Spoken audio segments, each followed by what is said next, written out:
안녕하세요. 만나서 반갑습니다. 역사가 김영준입니다. 한중일 근대사 삼국지 정크선 침몰, 천비해전이라는 주제를 가지고 오늘 여러분과 함께 할까 합니다. 1839년 10월 영국 본토에서는 자딘 매터슨 상회 대표들이 한창 영국 의회를 구워삼기 위해서 로비에 열중하고 있을 무렵이었죠. 그러니까 이미 지난 시간에 이제 영국 의회에서 가결이 났지만 잠깐 좀 시기를 뒤로 돌려서 볼게요. 아직 의회에서 전쟁 찬성이 가결된 건 아니었지만 이미 영국 정부는 홍콩 섬에 농성하고 있는 영국 상인들의 보호를 명목으로 인도에 있던 군함 두 척을 파병한 상태였어요. 왜냐하면 외무부 장관이 파머스턴이었고 파머스턴은 강력한 개전론자였죠. 그래서 외무부 내에서 할 수 있는 한도 내에서는 일단 조치를 취해놓은 상태입니다. 하지만 이때 지원한 군함들이 사실은 6급 호위함 한 척과 슬로프 한 척으로 이 슬로프라는 배가 이게 당시 서양에서는 뭐 군함이라고 말하기에 약간은 조금 애매한 배긴 했어요. 이 슬로프는 누가 그렇게 좋아하는 배냐면은 원래 해적들이 되게 좋아하는 배인데 아래 보이시는 저 사진의 저런 형태의 배가 슬로프예요. 슬로프는 배를 조작하기가 상당히 편리하고 속도가 꽤 빨라요. 그래서 이것 때문에 편리성 때문에 상선으로도 많이 쓰이고 해적선으로도 굉장히 많이 쓰였습니다. 그리고 군대에서 쓰일 때는 주로 정찰이라든가 연락이라든가 이런 것들을 담당하는 그런 형태의 배라고 보시면 돼요. 그래서 지금 현재 홍콩섬에 파견한 영국 군함들은 이게 기껏해야 동네 해적 소탕이나 가능한 정도지 정식으로 해전을 벌일 수 있는 전력은 당연히 아니었다라는 거죠. 자, 그렇게 해서 11월 3일이 되는데 고대했던 지원군이 오기는 왔어요. 근데 그 규모가 너무 영세하다는 것에 대해서 홍콩 섬의 영국 상인들은 적지 않게 실망을 하게 됩니다. 좀 온다면 좀 그럴듯한 함대가 와줄 줄 알았는데 꼴랑 배 두 척 온 거예요. 그것도 뭐 슬로프 같은 거 보니까 이거 가지고서 무슨 전쟁을 하겠냐. 기껏해야 뭐 동네 해적이나 소통할 수 있는 수준 아니냐.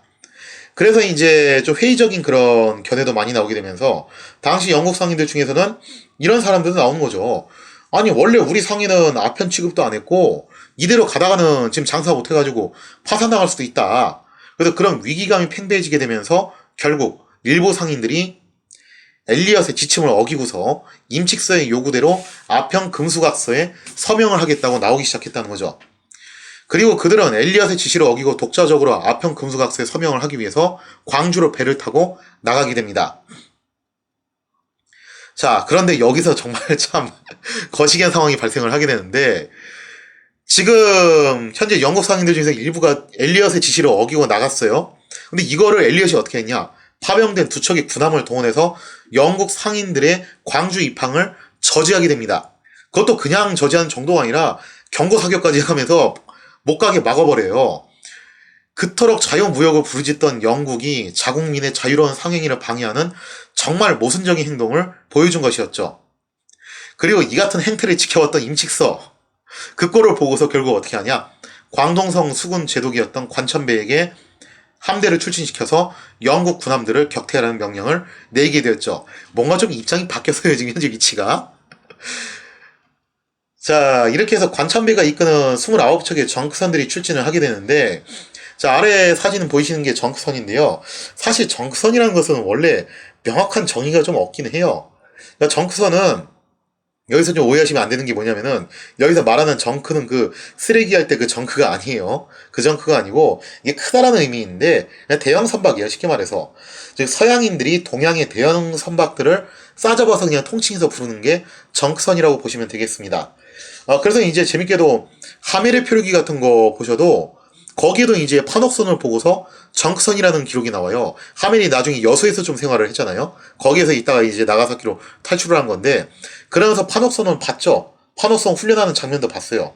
그래서 판옥선을 두고서 이제 정크선이라는 기술을 했는데, 이렇게 정크선은 특정 배를 말한다기보다는 동양의 대형 선박을 그냥 통칭해가지고 말한다고 보시면 될 것 같아요.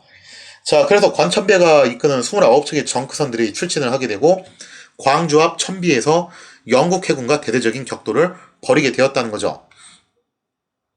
천비 해전 당시 군함의 척수로만 따지면은 청 제국이 압도적으로 우위였습니다.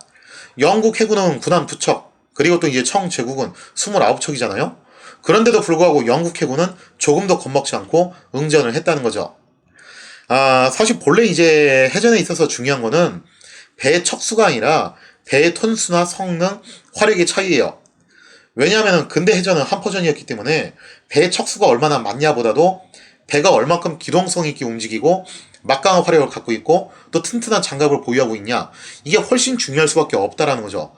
그래서 1차 세계대전으로 가면 갈수록 점점 거함 거포주의가 이제 나오게 되거든요.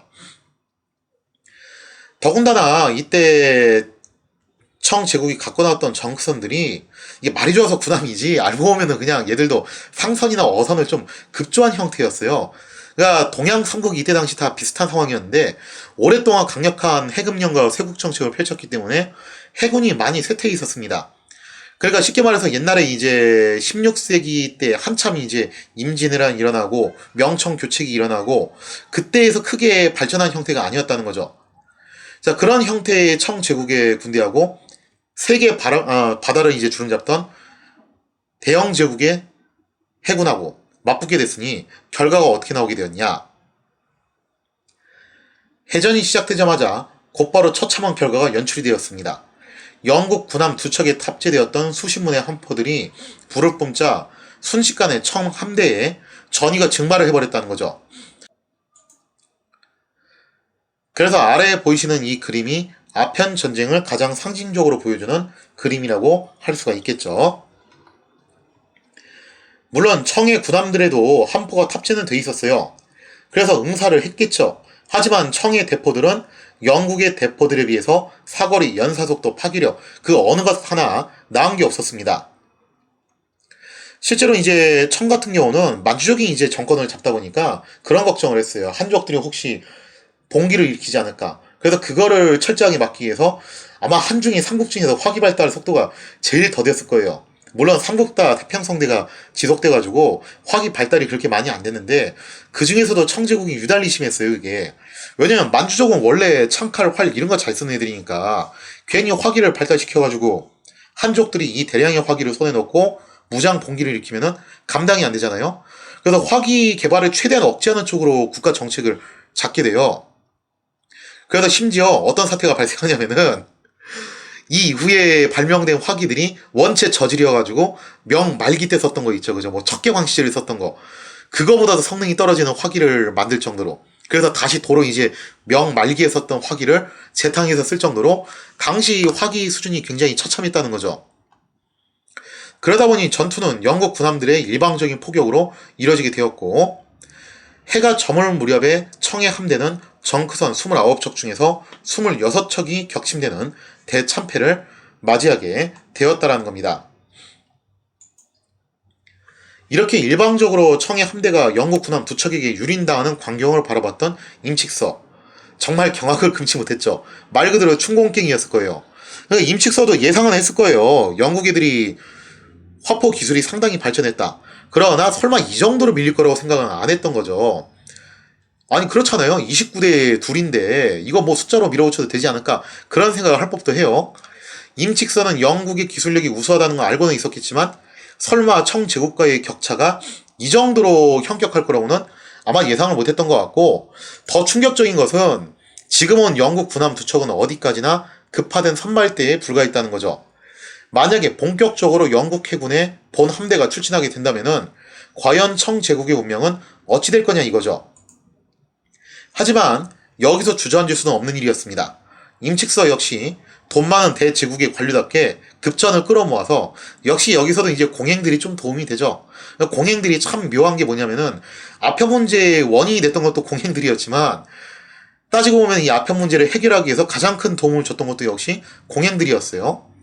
그래서 어쨌든 이때 급전을 끌어모아가지고 미국 상인들한테, 역시 영국의 라이벌은 또 미국이죠, 그죠?